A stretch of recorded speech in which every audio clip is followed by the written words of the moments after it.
Bom dia a todos. Nós vamos dar início a nosso segundo evento, né, da série Quintas do Carmo, uma iniciativa nossa do Centro Cultural PGE, liderada pelo nosso Centro de Estudo Jurídico, CEJU, capitaneado pelo procurador Dr. Anderson Schreiber. Para nós da Procuradoria, nós do Gabinete da Procuradoria, que tanto nos esforçamos para devolver à sociedade esse equipamento histórico do país, não só da cidade, é uma honra para a gente apresentar, sair do nosso nicho, que é o nicho do direito, né? A Procuradoria-Geral do Estado é uma instituição jurídica, mas a gente tenta, de alguma forma, né, professor, fazer com que a gente entregue para a sociedade, nesse lindo espaço restaurado, uma série que foi nomeada como Quintas do Carmo, que possa trazer vários tipos de exposições. A nossa primeira exposição foi com a professora Maria Del Priori, falando sobre a história da moradora desse quarto, da Dona Maria, com o Ednei Silvestre fazendo a apresentação.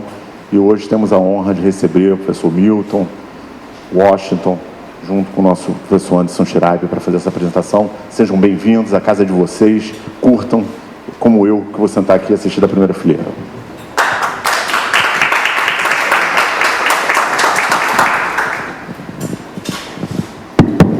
Obrigado, doutor Rafael Rolim, subprocurador-geral do Estado. O gabinete do procurador-geral tem sempre prestigiado aqui os eventos organizados pelo Centro Cultural. Está aqui também presente a Cecília Fortes, curadora da Procuradoria-Geral do Estado, responsável pela organização da mostra Composição Carioca, que está ali no primeiro andar, ali à direita de quem entra. Também recomendo a todos que visitem. E como o doutor Rafael Rolim já destacou, a gente fez um primeiro evento sobre a história da Dona Maria I, a ilustre residente aqui neste convento do Carmo e neste quarto, né? Esse aqui era o quarto da Dona Maria I, e a gente entendeu que o tema mais apropriado para o segundo encontro era tratar justamente do centro do Rio de Janeiro, passado, presente e futuro, né? O centro do Rio de Janeiro, onde esse equipamento cultural se insere, né? Onde o convento do Carmo se insere, e para isso não podíamos ter escolhido melhores nomes do que Washington Fajardo e Milton Teixeira. Eu tenho um longo currículo deles dois aqui, eles dispensam a apresentação, mas eu vou resumir aqui, porque o currículo é muito longo.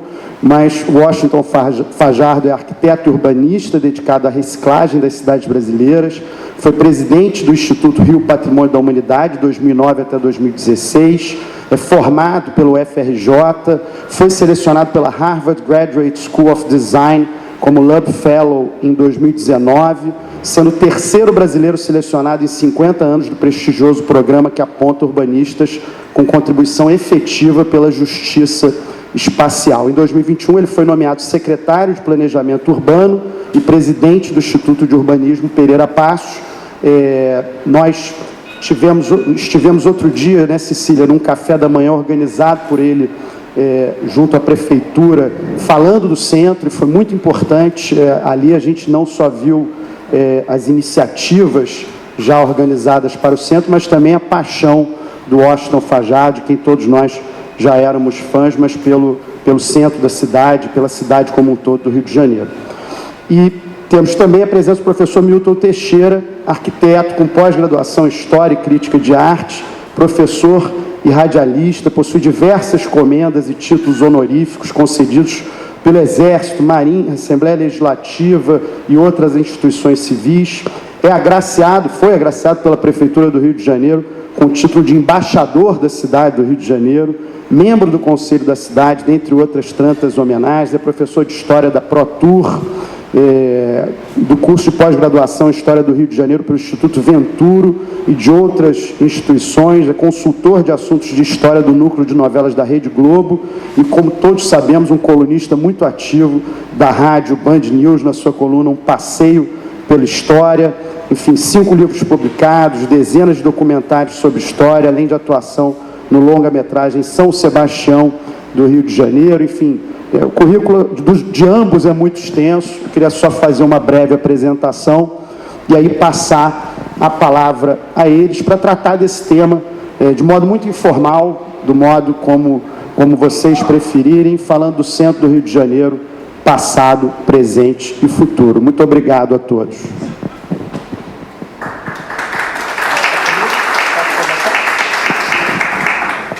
Muito obrigado, doutor Anderson, agradecer também o doutor Rafael, agradecer o convite, agradecer também a Cecília, agradecer pela oportunidade de falar para vocês. É uma honra estar aqui com o professor Milton Teixeira, um dos grandes conhecedores da nossa história.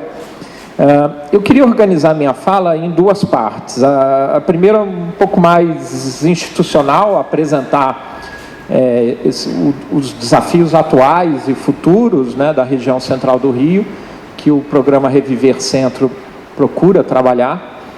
E a segunda parte, aproveitar que estamos aqui num espaço cultural desenvolvido pela Procuradoria do Estado, que a gente possa também fazer uma reflexão sobre as condições conceituais que têm rebatimento no universo legal e jurídico, que, de uma certa maneira, tem produzido gargalos no desenvolvimento das cidades brasileiras, né?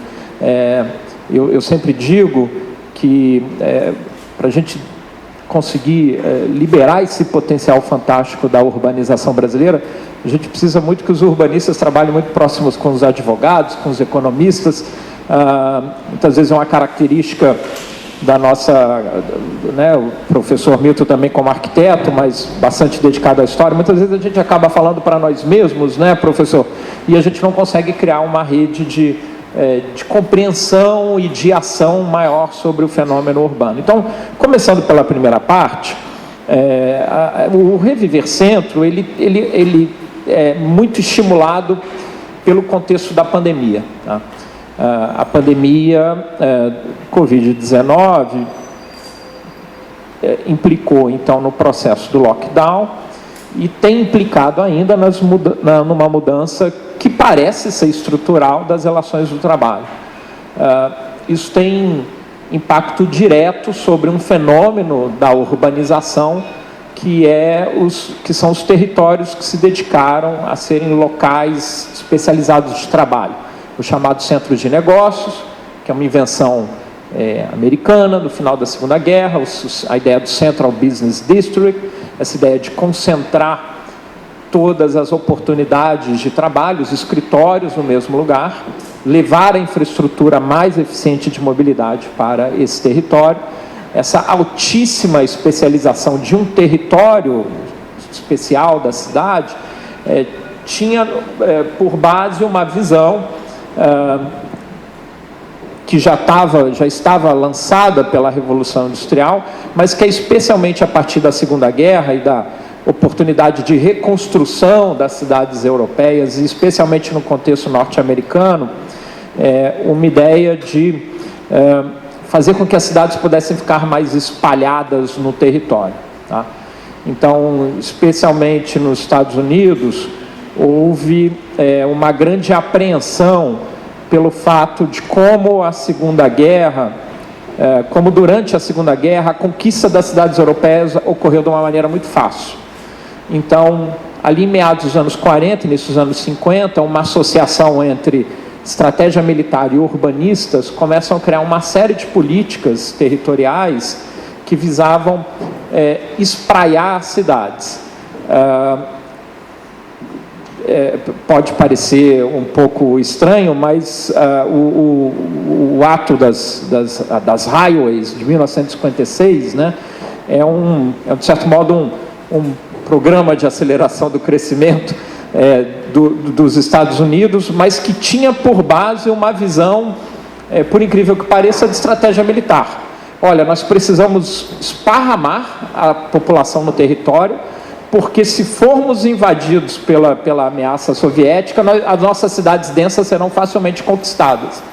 Então, os Estados Unidos associou uma visão militar com uma visão econômica, highway, indústria automotiva, hipotecas para habitação, e criou um modelo, então, que é de conquista territorial, de desenvolvimento econômico e de produção, então, de uma eficácia do trabalho no território que viriam a ser o centro de negócio. Então, esse é um prólogo aí longo para explicar essa concepção do centro de negócios que todo mundo começou a adotar no mundo inteiro. As cidades europeias começaram a adotar, as cidades latino-americanas começaram a adotar, as cidades latino-americanas que então não estavam tocadas pelo problema da guerra, começaram também a produzir essa transformação. E no caso do centro do Rio, o nosso centro de negócios se converte, então, nosso centro histórico se converte num centro de negócios. Havia uma condição peculiar no Rio, o fato de, como capital, tentar associar a centralidade política também à centralidade econômica. Então, o centro do Rio, com certeza o professor vai falar com muito mais qualidade do que eu, ele é trabalhado para sempre produzir intervenções, infraestruturas, primeiro com o objetivo de representação e simbólico, mas especialmente a partir dos anos 50, buscando uma eficácia de trabalho. Vamos colocar todo mundo para trabalhar aqui, vamos fazer com que a malha do metrô faça essa conexão. E a pandemia significa, eu não digo isso com nenhuma alegria, significa uma ruptura drástica nesse modelo. Então, nós preparamos um território por 50 anos para simplesmente trabalhar nele, inclusive proibimos o licenciamento residencial dos anos 60 até 1994, era proibido ter licenciamento residencial na região do centro, aqui onde estamos, porque havia uma visão de que a moradia atrapalhava o trabalho. Então, isso está hoje profundamente abalado. As empresas adotando um trabalho remoto por 2 dias na semana, significa que todo esse ecossistema econômico de pequenos negócios, restaurantes, papelaria, toda uma gama de economia que foi criada para atender essa intensidade de trabalho, começa hoje a ser esfacelada. Então, a pandemia tem mostrado isso, dados da FEComércio, mais de 500 negócios fecharam nesse período, e a gente ainda a gente ainda observa esse fenômeno, esperando uma melhoria, e eu, então, infelizmente, preciso dar essa má notícia, não sei se voltaremos, de fato, para aquilo que tínhamos antes. Tá? Ninguém tem essa resposta definitiva, mas tudo leva a crer, especialmente se nós colocarmos aí os aspectos geracionais, as novas gerações não estão interessadas mais no modelo do trabalho anterior, a maneira como a gente pode fazer reuniões online. Eu costumo dizer, professor, que a minha mãe aprendeu a mexer no Zoom.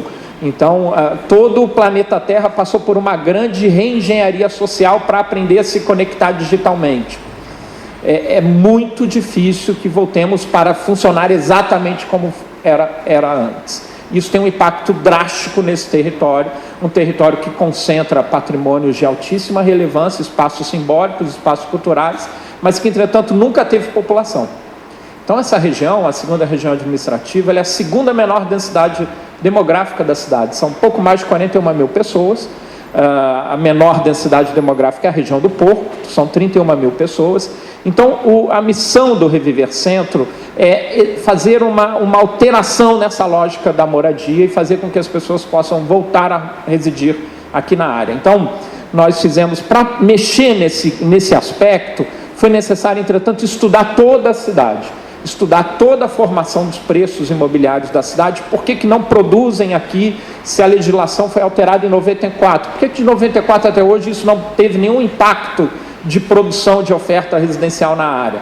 Eu costumo dizer que se 1.000 famílias quisessem morar no centro, elas não encontrariam lugar, porque o estoque residencial existente, infelizmente, é de baixa qualidade. Então é necessário aumentar o estoque residencial e, nesse processo, qualificar o estoque existente.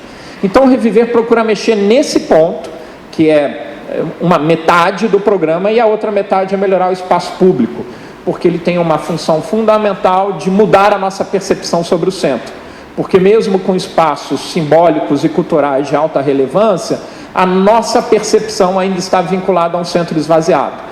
Então, andar no centro, que é bem iluminado e que tem dados de segurança muito positivos, mesmo assim ainda produz uma sensação de inseguro, né? Então, alterar isso é fundamental. Isso é bastante desafiador, porque, na verdade, a gente só altera isso quando tiver pessoas, mas as pessoas, para virem para cá, elas precisam ter uma percepção de segurança.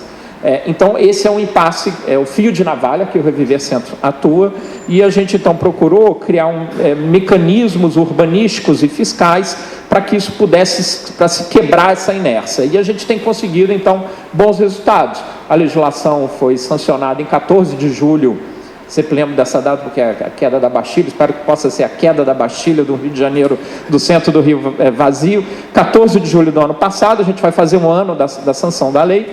Mas em 7 meses nós já alcançamos um número de produção residencial, são mais de 1.700 unidades residenciais de produção na segunda RA, esse número supera o número da última década, que é de 1.500 unidades. Então, em apenas 7 meses, graças a esses benefícios. Veja, é uma produção estimada, tem já fatos concretos, tem um edifício já em construção, o segundo em lançamento, as vendas parecem andar bem, por incrível que pareça, isso é estimulante, mas esse lado da produção residencial está vinculado ao lado da melhoria do espaço público. Tá? Então, essa é a condição do Reviver Centro, aqui depois, dando continuidade ao diálogo, eu posso detalhar mais. Eu queria entrar rapidamente no segundo bloco aqui da minha fala, que me parece necessário que a gente entenda que repovoar as áreas centrais não é apenas uma visão de urbanistas ou de historiadores ou de quem tem apreço pelo patrimônio cultural. Repovoar as áreas centrais das cidades brasileiras é uma condição estratégica para o modelo brasileiro de desenvolvimento.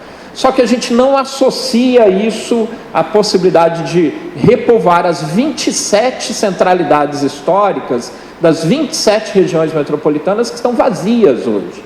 Então, o problema do Rio é o problema de São Paulo, é o problema de Recife, é o problema até de Belo Horizonte, que é uma centralidade mais nova. Esse problema do esvaziamento das áreas centrais, ele se repete em todas as capitais brasileiras. Isso tem a ver com o fato de, nesse mesmo período do pós-guerra, nós fizemos um grande investimento numa tese urbanística que é da cidade modernista, fizemos Brasília, deslocamos uma capital, etc. Isso criou um capital estético e político que tem rebatimento legal. Qual é o capital estético? Essa cidade moderna é uma cidade boa para todo mundo. O lugar bom para vivermos é esse lugar que ainda vai ser feito, não é o lugar que a gente vive hoje. Então, onde nós vivemos não é bom, aqui não está muito bom, olha aqui essa calçada, essa pedra histórica, a pedra portuguesa, vamos fazer um bairro novo em outro lugar. Esse é um pensamento estético, que não é só das grandes cidades, mas também das cidades médias. A gente vai nas cidades médias e a gente vê a mesma lógica. Olha, estão fazendo um bairro novo, um novo loteamento e todo mundo quer ir para lá. Esse valor estético se converte em valor político. Toda eleição alguém vai falar que vai fazer 50 anos em 5. Toda eleição no Brasil, alguém diz que vai resolver problemas altamente complexos num tempo muito rápido. Então, essa ideia de JK, com o rebatimento do Oscar Niemeyer, elas estão agarrando a gente num modelo territorial que não tem dado resultado. Isso tem rebatimento de arcabouço legal, quando a gente olha, então, para a nossa Constituição, o Estatuto das Cidades. Nossa Constituição fala de 6 vezes no direito à moradia, ela é única nesse sentido, em comparação com outras constituições modernas. O Estatuto das Cidades é uma ferramenta urbanística incrível, mas ninguém consegue aplicar isso muito bem. A gente não consegue aplicar o IPTU progressivo com qualidade, a gente não tem modo de monitorar o esvaziamento urbano, a gente consegue monitorar a produção de habites. A gente consegue produzir indicadores sobre a produção de nova cidade, mas a gente não consegue produzir indicadores sobre a manutenção da vida urbana nos lugares existentes. Então, a atuação dos órgãos de auditoria, a atuação do Ministério Público, a atuação de todos esses órgãos legais, ele é sempre orientado também a ter uma preocupação maior com as áreas de expansão do que com as áreas de esvaziamento. E é muito interessante, então, quando a gente olha especialmente no tema habitacional, especialmente no tema de combate ao esvaziamento urbano, nós não associamos ele também a uma ausência de políticas habitacionais. E quando a gente olha para o modelo de outras cidades, né, como a Austrália resolveu o esvaziamento dos seus centros urbanos na década de 70, os Estados Unidos, a ação do judiciário, eu vou aproveitar para fazer essa provocação, foi fundamental. As cidades começaram a implementar políticas públicas de habitação quando os juízes de primeira corte nos Estados Unidos começaram a exigir que, olha, se não fizer política habitacional, essa cidade começa a ser multada, né, por dia, e aí os prefeitos tiveram que se mover. Então, nós temos uma Constituição fabulosa, um instrumento legal fabuloso, o Estatuto das Cidades, e ele não é colocado em prática. Inclusive, os indicadores que pudessem ajudá-lo a colocar em prática não aparecem no discurso público, não aparecem nas auditorias fiscais e no controle da sociedade civil. E na hora que a gente precisa fazer uma cidade, qual é a cidade que a gente faz? É a cidade nova em outro lugar. E quando a gente, então, tem o momento do voto, qual é a opção que a gente faz? Alguém que vai fazer algo novo em outro lugar. Então, a gente precisa ter uma reflexão sobre isso, porque é um problema do centro do Rio, mas é um problema sistêmico. Eu peço desculpas por, logo de manhã, trazer algo tão complexo, ou que me parece complexo, mas acho que é importante que a gente possa ter uma reflexão. Não é um problema só do Rio, é um problema sistêmico, é um problema que tem, inclusive, rebatimento no nosso modo de pensar sobre cidades. Que a gente só rompe essa lógica quando a gente faz festa. E aí é muito interessante, que quando a gente faz carnaval, quando a gente celebra as festas nas cidades grandes e médias, a gente vê o contrário, a gente vê como a gente tem apreço pelas áreas centrais. É aqui que a gente samba melhor, é aqui que a gente se diverte melhor, que a gente busca a cultura, exatamente nas áreas centrais. Então, essa disputa na cabeça do brasileiro entre as Brasílias e as ruas do ouvidor, a gente precisa trabalhar para que as ruas do ouvidor possam prevalecer sobre as Brasílias, até porque Brasília não tem feito muita coisa boa para a gente recentemente. Obrigado.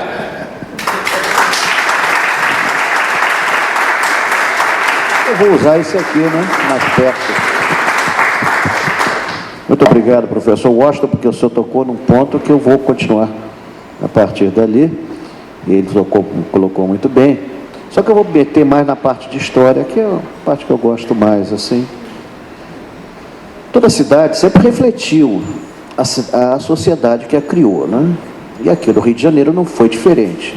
E a Praça 15, mais ainda.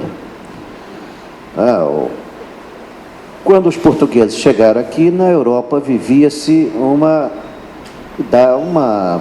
sociedade saída ainda da Idade Média, onde você tinha estabelecido pela igreja 3 classes sociais: clero, nobreza e povo. Claro, né, a igreja estabeleceu a sua como a principal. Como o padre não mata, tinha que ter alguém que matasse, então tinha a nobreza.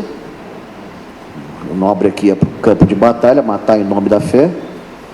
E o povo que sustentava as duas, né? Esse sistema prevaleceu em boa parte da Europa e em alguns países perdurou até o século XIX. Claro, não deu certo na própria Europa, porque surgiu a burguesia comercial, que acabou desequilibrando essa balança, como ia fazer desequilíbrio idêntico no Brasil. Então aqui, a Praça 15, ela surge em função também desse sistema trifuncional que refletiu o que aconteceu em Portugal. Você tem o convento e a igreja, que representam o clero, o paço, e antes dele a casa de Câmara e Cadeia, pouca gente sabe, mas os limites da praça iam até onde está hoje o Palácio Tiradentes. Ali era a casa de Câmara e Cadeia, era o único órgão legislativo eletivo do período colonial. Eram 3 vereadores, eleitos por voto indireto, com mandato de 1 ano, e não recebiam salário. Era uma honra servir a sua cidade, né? A única coisa que eles ganhavam é que, se participassem de muitas sessões, ganhavam cera para fazer vela. Vai ver que é por isso que muitos fazem cera até hoje. Mas seja como for. E onde está o paço era o Pelourinho, que era o poste com as armas reais lusitanas, com as leis proclamadas e os nomes dos procurados pela justiça. Daí a expressão ficar com o nome sujo na praça. E do outro lado você tinha o Arco do Teles, que pertencia a uma das famílias nobres do Rio de Janeiro. E onde é que está o povo? O povo aqui era o escravo. Ele chegava aqui pelo cais até o final do século XVIII, quando então o Marquês de Lavradio, cheio de pundonores, manda remover a chegada dos escravos para o cais do Valongo, não para dar uma condição melhor para os escravos, porque eles estavam escandalizando os nobres. Chegavam aqui nus, como vieram ao mundo, as mulheres viam que não deviam ver, as crianças aprendiam que não deviam aprender. Uma carta assim bem curiosa, né? Uma preocupação com eles nenhuma, mas era mais com o visual da coisa. Mesmo assim, eles continuaram a frequentar a praça porque eles que apanhavam água no chafariz para levar para as casas, porque não tinha encanamento domiciliar, né? Então, até o século XIX, bem adiantado, a água era apanhada em chafarizes por eles e levada para as casas. Era muito pouca água. A água era só para beber e cozinhar, tomar banho nem pensar. Em média, se tomava 4 banhos por ano no período colonial. Não pense que isso é Brasil ou Portugal, era Europa Ocidental. Luís XIV tomou 5 banhos na vida. Também era o rei sol, né? Se tomasse muito banho, apagava. Luís XV morreu depois de tomar um banho, provavelmente por causa disso. Napoleão mandava cartas para Josefina: não tome banho, eu gosto do cheirinho de mulher que você tem, um bacalhau, pois é. Então tinha isso aqui. Então isso não era nada exótico. Então era assim que a praça funcionava. E é interessante, a primeira construção que tem aqui é uma igreja que está aqui do lado, é a versão, entre aspas, recente dela, mas a antiga também foi encontrada na restauração de 2005. Era uma capelinha com nome complicado, Nossa Senhora da Expectação e do Parto. Se hoje o pessoal não consegue pronunciar mendigo, lagartixa, quanto mais no século XVI, Nossa Senhora da Expectação e do Parto. Chamavam de Nossa Senhora do Ó, que era a santa que protegia as parturientes. E ela não era voltada para o mar, ela era voltada para o Morro do Castelo, onde morava a nobreza da terra, que era exatamente para dar uma lição às mulheres. É essa a função que vocês têm aqui na colônia, ter filhos e povoar a terra. Tudo aqui é montado em função desse povoamento. Todos os prédios eram voltados para o mar, só 2 são voltados para a terra. A igreja da Santa Cruz dos Militares, cuja função do militar era defender o território, então ela está de costas para o mar, como a igreja de São José, o padroeiro das famílias, era a função do português, formar família e ocupar a terra. Então são as 2 construções que estão de costas. E claro, a igreja de São José é tão prática que em frente tem a rua São José, que termina onde? No convento franciscano de Santo Antônio, Largo da Carioca, o santo casamenteiro. Então lá você pedia para arrumar uma boa mulher ou um bom marido, e aqui na igreja de São José agradecia a boa família formada. Então tinha toda uma estratégia. E aqui a Nossa Senhora da Expectação e do Parto dizia qual era a função da mulher: ter filhos e ter filhos e ter filhos e ter filhos e ter filhos até morrer. Então, para povoar a terra, para criar guerreiros para Cristo e etc. Essa capelinha foi redescoberta em 2005 nas obras de restauração e está incorporada à arquitetura da igreja na sacristia. É muito interessante, está a 3 metros de profundidade. Você pensa que está pisando no mesmo solo que nossos antepassados? Não. Muita coisa mudou. Aliás, o mar batia aqui em frente, né? Tem um relato de uma baleia encalhada de frente ao convento do Carmo, em 1619. E ao que consta, ainda está aqui, porque o povo pediu que removesse a baleia, os vereadores não fizeram nada. Naquela época, o vereador não fazia nada.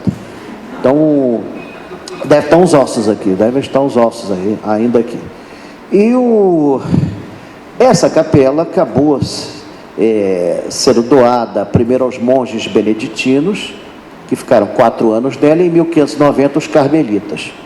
Depois que ela desabou, ela foi reconstruída de frente para o mar, e do lado fizeram o convento, que é o que consta, não era assim, era em ângulo de 90 graus, era voltado para dentro.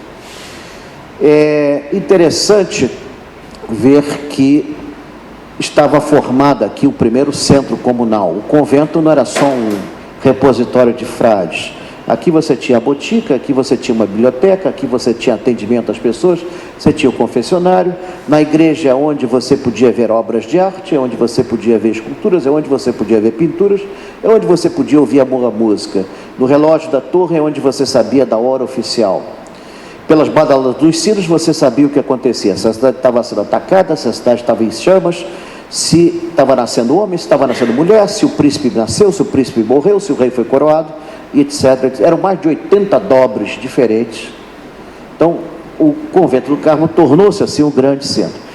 E em 1605, a Câmara de Vereadores pede que não se construa nada em frente ao convento para criar uma área de comércio. Olha a burguesia aí já chegando.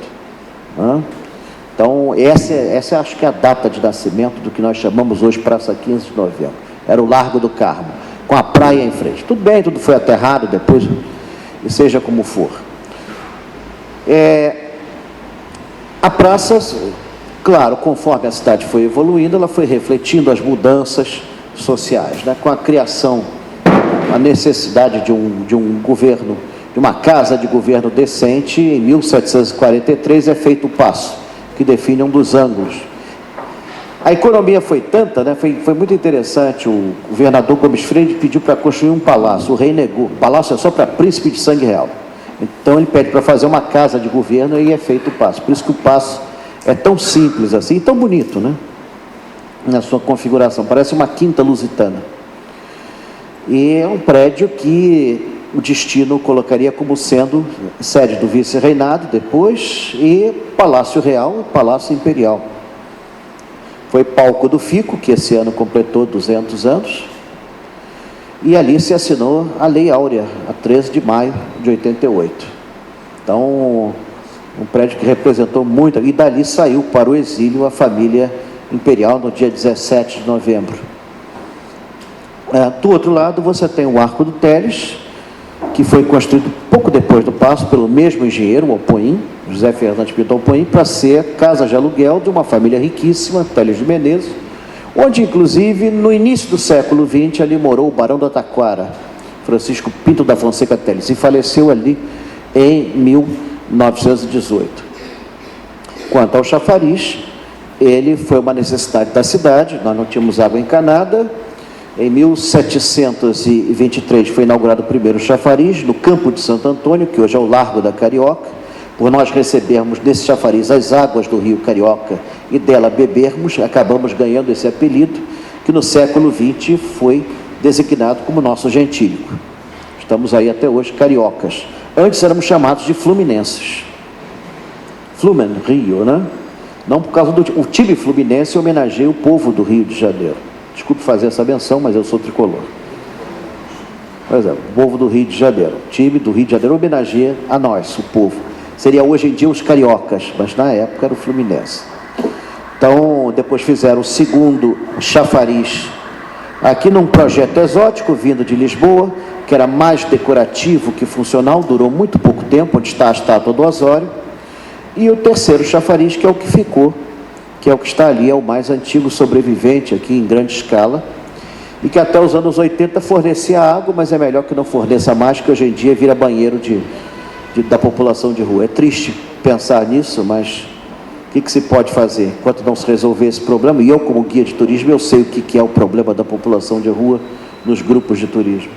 Bom, mas voltando à Vaca Fria, então você tem ali, depois tiveram vários aterros.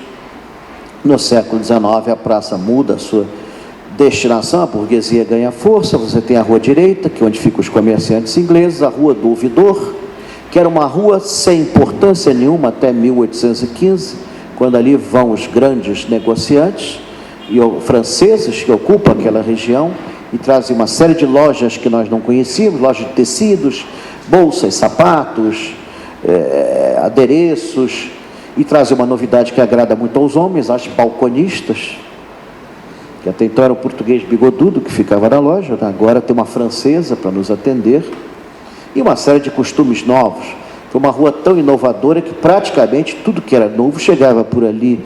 Primeira rua de pedestres, primeira rua a ter iluminação a gás, primeira rua a ter iluminação elétrica, primeira rua a ter um telégrafo, primeira rua a ter um telefone, primeira rua a ter um cinema, primeira rua a se ver um avião, que não voou dali, obviamente, não tinha como. Então, ela foi pioneira em tudo. A linha de bonde saía da esquina dela com a Gonçalves, a primeira linha de bondes para a Zona Sul, e que chegava até o final da Rua Marquês de São Vicente em apenas 50 minutos. Vai fazer esse percurso hoje de carro. Viva o burro, hein? Viva o burro. Todo equipamento era norte-americano, a gente só entrava com o burro era nosso. Não sei. E isso tudo começa com a chegada da corte portuguesa, né, Dom João, aqui modifica tudo, tira os frades daqui, bota a mãe, como todos sabem, Dona Maria I, a louca, foi rainha até a morte, em março de 1816. Dom João foi príncipe regente, nunca lhe usurpou o trono. Aliás, ser louco nunca foi empecilho para dirigir esse país. Então, é perfeitamente coerente. Então, ela morre aqui E depois é levada para o convento da Ajuda, que não existe mais, ficava na Cinelândia, e depois vai para Portugal.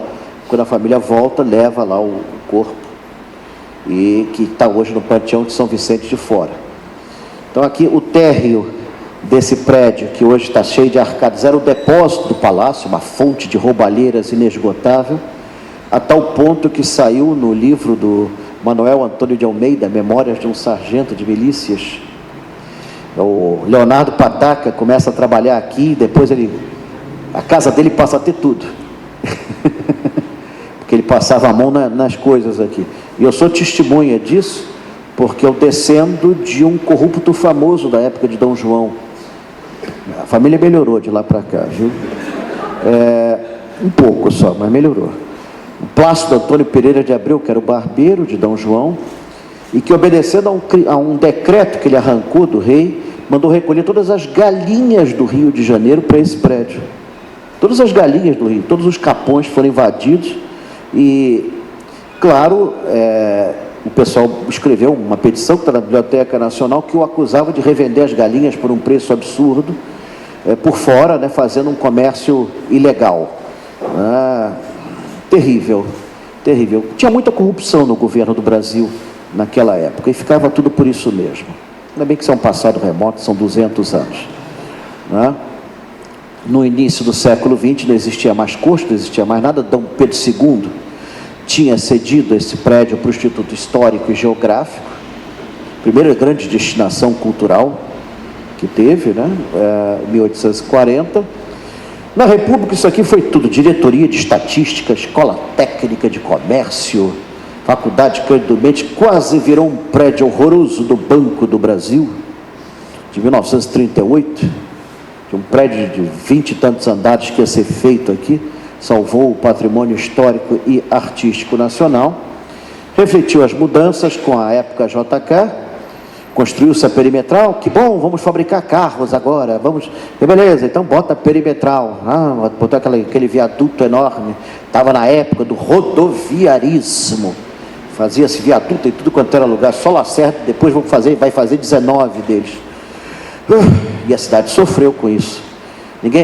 Interessante é que o projeto original previa um aterro e uma avenida no meio de jardins, mas isso foi esquecido. Optou-se pela solução do viaduto, que desvalorizou a área, demoliu prédios importantes do centro, prédios antigos que hoje teriam uma destinação interessante. Onde está hoje o Tribunal Marítimo, ali existiam 2 prédios gêmeos, um deles foi abaixo, um prédio lindíssimo, um prédio neoclássico de 1842, que hoje abriga o nosso maior tribunal de assuntos marítimos. Tinha prédios do século XIX, muito interessantes, todos eles desapareceram, evidentemente, por conta do progresso, e fora o mercado de ferro da Praça 15, que é um prédio que poderia ter sido desmontado e montado em qualquer outro lugar, mas resolveram vender como sucata e fizeram o CADEG e o Mercado São Sebastião, na zona norte e oeste. Então, perdeu muito. Isso aí daria uma movimentação muito interessante ao centro, como dava à época, mas paciência, foi-se, né? Depois veio a ditadura militar e o resultado está aqui atrás, né?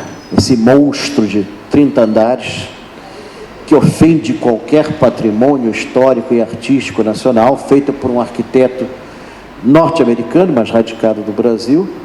Faz essa torre preta, né, com total desprezo pela escala, por tudo que tem aqui em volta. Não interessa se aquela arquitetura tem algum mérito, o mérito dela é destruir tudo aqui em volta. E ela vai ficar, que é pior que ela vai ficar. Vamos ter que nos acostumar com ela. E, finalmente, com a redemocratização do país, você começa a ter um uso cultural para esses prédios antes tão menosprezados, tão abandonados. O Paço se transforma em 1985 no Centro Cultural e vai puxando outros, o CCBB, Centro Cultural dos Correios, e este aqui, seguindo a linha, está acompanhando também, e eu torço para que outros sigam caminhos que se adaptem à modernidade. Portanto, a praça passou por inúmeras modificações ao longo dos séculos, ela é viva, ela não está morta, ela está se modificando. Parodia aqui, Salvador Dali, tudo me modifica, nada me muda, né? Ela está sempre se adaptando, recebendo novos serviços, e a esperança é que este centro cultural se torne um grande motor de reabilitação dessa área, assim como o Paço o fez no passado, agora sem nenhuma rainha louca aqui dentro para nos perturbar a paciência. Você tem uma série de prédios aqui que estão literalmente reduzidos à paridade. Alguns lugares estão completamente abandonados por causa de uma política estranha em determinada época. Por exemplo, permitiu-se que o Arco do Teles e aquelas casas comerciais praticamente ficassem vazias. A pandemia, como bem ressaltou o professor, veio dar o golpe de morte numa série de lojas tradicionais, de comércios horizontais, que eram muito úteis para nós. Nessa brincadeira, vimos desaparecer lojas e serviços muito interessantes que reabilitavam a área central. E como ele mesmo colocou, como o mesmo professor colocou, a gente não sabe se isso vai voltar ao que era. Ou, pelo menos, se não vai voltar ao que era, que não se torne algo melhor. Portanto, ela só vai sobreviver se nós nos unirmos para que ela sobreviva e que ela mude. E é esse o meu recado. Vamos mudar o centro.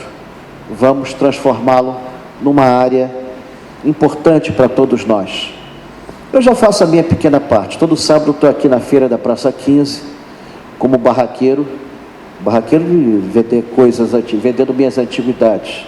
Um dia, quem sabe, talvez eu seja vendido também, junto na banca, né? Porque daqui a pouco estou lá.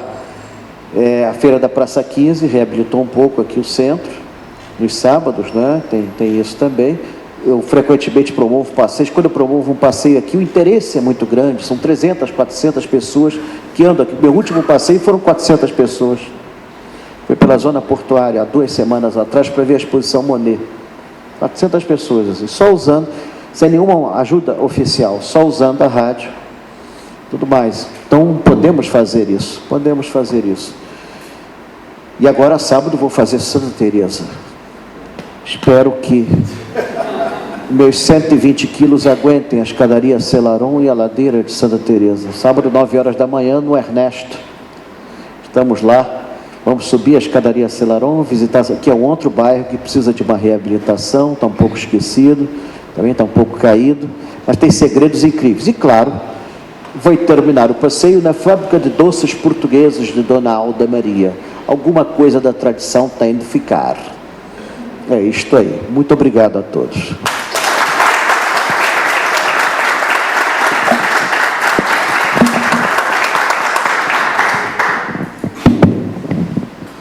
Nós temos mais alguns minutos para abrirmos para perguntas, comentários do público. Eu queria só antes registrar o agradecimento da Procuradoria-Geral do Estado pela participação desses 2 gigantes aqui de conhecimento sobre o centro do Rio de Janeiro. Acho que o tema do centro, passado, presente e futuro foi abordado de maneira absolutamente completa e complementar entre os palestrantes, e registrar a importância desse diálogo, né? São 2 palestrantes que estão muito próximos, por diferentes caminhos, diferentes funções, mas muito próximos das aspirações da população do Rio de Janeiro, né? Seja através do rádio, dos passeios, da difusão do conhecimento, seja através da atuação política na Secretaria de Planejamento Urbano. Estão muito próximos das aspirações da população, e registrar um ponto, destacar um ponto que o Washington destacou aqui, que é o papel do jurídico, né, das instituições jurídicas em reforçar a importância da implementação dessas políticas. A Procuradoria-Geral do Estado está à disposição, e também a Procuradoria-Geral do Município. Estava aqui a doutora Vanilda, não sei se... Está ali a doutora Vanilda, que é um ícone da Procuradoria-Geral do Município, veio aqui prestigiar o evento. Então, quer dizer, as instituições ligadas à advocacia pública, e tenho certeza que também as demais instituições jurídicas estão à disposição para o que for necessário para a gente revitalizar, reviver esse centro do Rio. Quando a gente esteve lá na prefeitura junto com Washington, eu lembro, Washington, que estava lá com a Cecília, e a gente estava definindo que dias a sala de exposições aqui embaixo ia ficar aberta para o público. E a gente, nosso raciocínio original, mais prático, era pensar assim, não, final de semana é mais difícil, porque tem a questão dos servidores da Procuradoria que atuam aqui, eles normalmente não atuam no final de semana, a gente não está acostumado um pouco com essa realidade. E lá você fez um apelo, você e o Pavão fizeram um apelo dizendo, por favor, mantenham os equipamentos culturais abertos no fim de semana, porque é justamente isso que vai assegurar a visita das pessoas, a vinda da população, e a gente decidiu então abrir no final de semana também, e a importância desse diálogo, só um exemplo da importância desse diálogo. Dito isso, eu queria saber se alguém tem comentários, perguntas, quer fazer alguma manifestação, por favor. Eu não sei se a gente está só sem microfone, sem fio, então se você puder levantar, se apresentar, isso. Muito obrigado.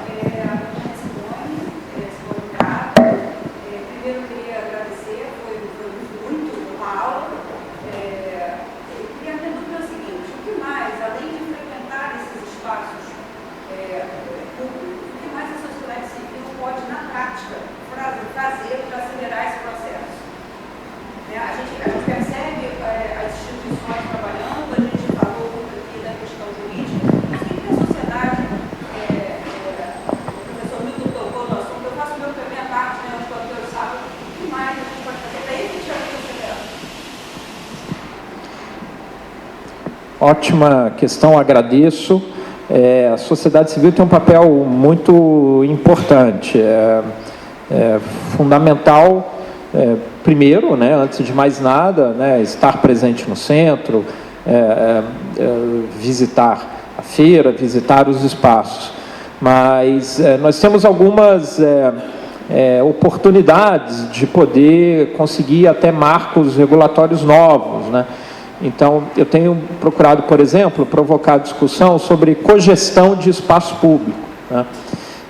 Esse é um modelo adotado em muitas cidades, que a gente acaba não conhecendo, a gente visita e vê como esse centro urbano está bem cuidado, mas a gente não sabe que, na verdade, por detrás dessa manutenção do espaço público, existe uma atuação da sociedade civil.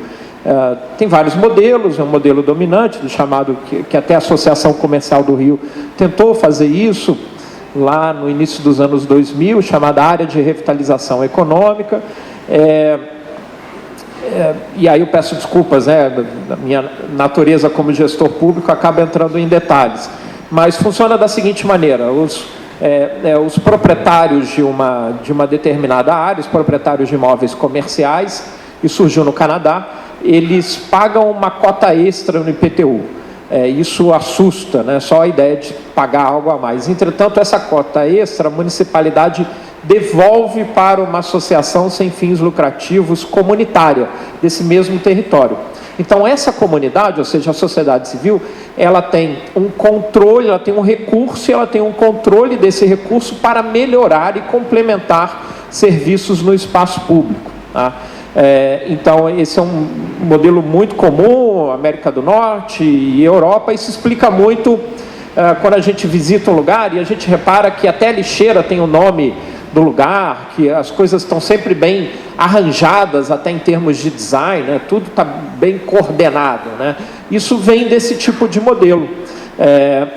A gente tem aí uma trava, né, constitucional para isso. Eu até ajudei na época como o deputado Pedro Paulo numa proposta de emenda constitucional para permitir esse modelo, e ele é um modelo totalmente de baixo para cima. Nenhuma prefeitura poderia instituir isso por decreto ou por obrigação, teria que ser sempre uma base de um movimento comunitário que diga: olha, nós queremos cuidar dessa área e para isso nós queremos pagar uma cota a mais. Entretanto, a municipalidade devolve essa cota a mais e a gente tem a gestão desse recurso. Essa lógica evita, não é uma lógica então de voluntarismo, né? Isso evita que alguém esteja dentro da área, que tenha os benefícios de que outros estão fazendo, mas que não contribua para isso. é um modelo muito bem sucedido de cogestão de espaço público. Então, tem uma discussão crescendo sobre isso. Alguns anos atrás, tentaram fazer isso também em São Paulo. Tem hoje esse projeto, projeto de emenda constitucional e um projeto de lei para isso. E o Reviver Centro, de uma certa maneira, animou também a sociedade civil de proprietários de imóveis aqui no centro. E tem hoje um embrião disso, chamado Aliança Centro. Então, eu acho que é interessante acompanhar também esse movimento do Aliança Centro, que quer fazer isso. Acho que essa é uma parte fundamental. Tem outras partes, vou passar para o professor Milton, onde a sociedade civil também é muito importante, se aproximando do patrimônio. Existem iniciativas do BNDES que são muito interessantes, onde para cada real que um movimento da sociedade civil traz, o BNDES coloca um outro real, visando recuperação de patrimônio. Não sei se aqui foi esse modelo com o BNDES. Aqui não, né? Não, foi um investimento direto. Tá. Mas tem também esse modelo. Eu vou passar para o professor Milton para ele complementar. É muito importante esse interesse da sociedade civil. Tem ações que que ainda estão no âmbito da economia urbana, como eu destaquei aqui. A gente precisa ter mais gente morando, né? Eu não vou dizer como resposta para você, venha morar no centro, que é bastante complicado, né? Eu mesmo, em casa, tento convencer lá, minha esposa, vamos morar no centro? Não. Então, é um desafio ainda, de fato, tá? Mas a gente começa a observar esse movimento. É muito interessante ver que esses primeiros compradores do centro são muitos funcionários públicos que estão no centro, muitas pessoas ligadas às Forças Armadas, muito pessoal da Marinha, muito pessoal do Corpo de Bombeiros, ou seja, famílias com uma renda estabilizada, que tem mais facilidade de acesso, né, de crédito, e estão apostando no centro, porque já vivem por aqui. Essa é a mudança definitiva. O que vai dar sustentabilidade para o nosso centro histórico é ter população morando. Isso eu não tenho a menor dúvida. Como a gente vê em várias outras cidades, né, professor? Que você anda à noite, tem gente circulando, isso é um desafio ainda para a gente. Vou passar para o professor. Uma das coisas que o Washington tocou, que é muito importante, é essa coordenação, que, a meu ver, está faltando ainda para a parte cultural. Por exemplo, eu que trabalho no centro, levando as pessoas, você chega num centro cultural, tem uma exposição, chega no outro, está fechado. Chega na outra igreja, está fechada, a outra está aberta. Então, nos anos 90, tinha um projeto que chamava-se Fim de Semana no Centro, onde havia uma coordenação de restaurantes, serviços e etc. E todos eles abriam em determinados fins de semana e ofereciam toda uma programação envolvendo até a Marinha com a Ilha Fiscal, cuja visitação nesse dia era gratuita, passeios na Baía da Guanabara, os centros culturais também facilitavam os acessos, as igrejas todas se abriam, mesmo hoje, por conta da pandemia, da falta de segurança, estão fechando às 11h30 da manhã, 11 horas da manhã. Pô. Então, você tem que fazer correndo para ver 2, 3 coisas. Isso é que eu tenho sentido, essa falta de coordenação entre os serviços. Fora o fato de as pessoas também querem comer, querem os restaurantes, bons restaurantes fecharam as portas por conta da pandemia, não reabriram por enquanto. Então você tem essa carência ainda, essa falta de coordenação geral. Precisava aí um envolvimento dos órgãos públicos a nível municipal, estadual, federal e a sociedade em si, exigindo esse espaço. Se eu puder fazer um último comentário, se é difícil tomar a decisão de vir morar, vir visitar é muito importante, e especialmente trazer as crianças, trazer a juventude, estimular a juventude e as crianças a visitar a área central. Eu faço isso sempre com a minha família, e a gente vê aqui pela aula do professor o benefício de formação cidadã que a gente teria se pudéssemos viver mais próximo da nossa história. A história não é somente uma virada para o passado, é especialmente ganhar compreensão sobre quem nós somos, para que a gente possa tomar decisões melhores como cidadão. Então, a gente tem que atrair também juventude para o centro. Bem dizia o Aloysio Magalhães, se você quiser jogar pedra lá na frente, tem que puxar o estilingue lá atrás.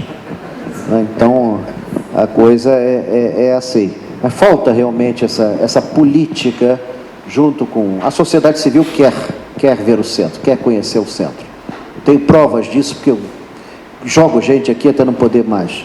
Agora, chego na igreja, está fechada, chego no Centro Cultural, não tem exposição nenhuma, e não pode nem ao menos visitar o prédio do Centro Cultural, uma casa da França Brasil. Então, complica, né? Complica um pouco a vida. E aqui está fechado sábado. Agora parece que vai abrir, né? Está aberto, agora está aberto. Ótimo, então, desde essa reunião está aberto. Vamos fazer um passeio pela Band, botar 800 pessoas aqui dentro. Desde que inaugurou a exposição, está aberto todo sábado, a pedido da prefeitura, a gente vai lá e vamos abrir. Vamos fazer um passeio com a Band, botar 800 pessoas aqui dentro. Pronto. Perfeito. Fácil, perfeito. isso é fácil, isso é fácil, isso é fácil. Perfeito. À procura. Bota o bistrô para funcionar. Estamos tentando. Aliás, quem souber de interessados, a área em frente à sala de exposição é uma sala reservada para ser um bistrô. Fizemos uma licitação para conseguir interessados. Não houve ninguém Bistrô que se Dom João, agora já podemos contratar diretamente. Então, quem tiver com esse interessados... Bistrô Dom João, vai servir frango.